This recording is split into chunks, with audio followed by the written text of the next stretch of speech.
បាទជំរាបសួរនៅព្រឹកថ្ងៃទី31ខែឧសភាឆ្នាំ2025នេះវិទ្យាល័យតាមាងបានប្រារព្ធពិធីខួបលើកទី76ទិវាកុមារអន្តរជាតិ1មិថុនាឆ្នាំ2025និងចែកបានសរសើរដល់សិស្សដែលជាប់លេខ3ទូទាំងប្រទេសផ្នែកសរសេរសបុតនៃក្រសួងប្រៃសណីនិងទូរគមនាគមន៍ឥឡូវសូមស្ដាប់និងសន្តាប់ប្រសាសន៍លោកនាយករងលោកគ្រូសិនសិដ្ឋានៃវិទ្យាល័យតាមាងដែលគាត់រៀបរាប់នៅតាក់ទងពីសមិទ្ធផលដែលទទួលបានកាលពីឆ្នាំ2023-24នៅក្នុងវិទ្យាល័យតាមាងសូមសន្តាប់ដូចតទៅរបស់សាលាយុទ្ធដូចតទៅវិទ្យាល័យតាមាង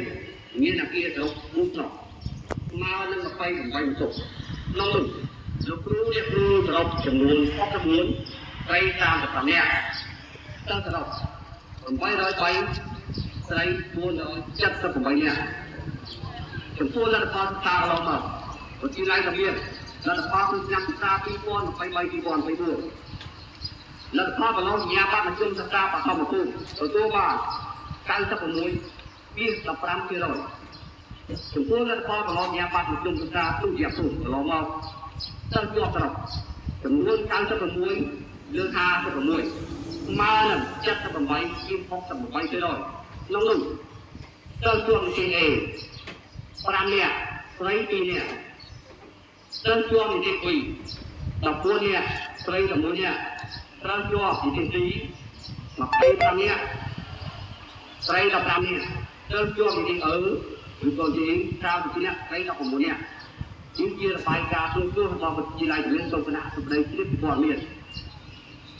ក្នុងដែរ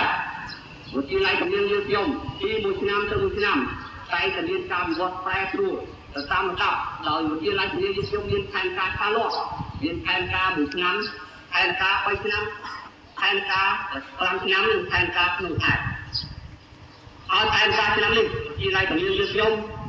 នឹងអភិវឌ្ឍបន្តដោយចាក់សារបន្ថែមទៅលើដីដែលមិនទាន់បានចាក់សារអញ្ចឹងសូមគណៈអធិបតីជ្រាបពីព័ត៌មានបាទនៅទីបញ្ចប់នេះដែរនៅខាងក្រោយវីដេអូនេះគឺសិស្សនុសិស្សនៃវិទ្យាល័យតាមាងទាំងអស់បដិញ្ញាចិត្តនឹងឆ្នាំថ្មីនេះ2024-25នេះនឹងទទួលយកនិងខំប្រឹងឲ្យបាននិទេស A ឲ្យដូចឆ្នាំ2023-24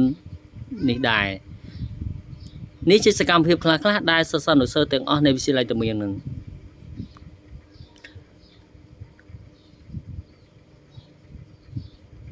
នេះសកម្មភាពខ្លះៗដែល